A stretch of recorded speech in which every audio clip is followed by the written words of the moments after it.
అసలు ఈ హరీష్ రావుని అడగాల్సింది మల్లన్న సాగర్, కొండపోచమ్మ సాగర్ ఏరియా ఇప్పటికీ నాకు ఫోన్ చేస్తూనే ఉన్నారు. అయ్యా అన్న, గవర్నమెంట్ మారింది, మాకు ఇంతవరకు పరిహారం రాలేదు, మా జీవితాలు ఆగమైపోయినాయి. 5 ఎకరాలు 10 ఎకరాలు ఉన్న రైతులు కూడా వాళ్ళ కూలీలుగా పనిచేస్తున్నారు.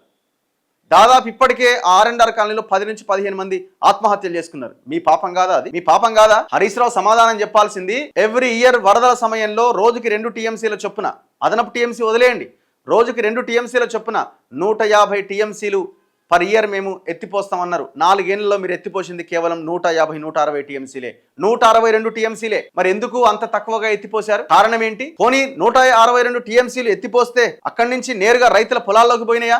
పోలే. మళ్ళీ వరదలు రావడంతో మళ్ళీ బ్యాక్ వచ్చి మళ్ళీ సముద్రంలోనే నీళ్లు కలిసినాయి. అందుకే ఇది ఎత్తిపోతల కాదరని, తిప్పిపోతలని ఏనాడో పుస్తకాలు రాసి ఈ సింపుల్ బేసిక్ క్వశ్చన్కి ఆన్సర్ చెప్తే అయిపోయాయి.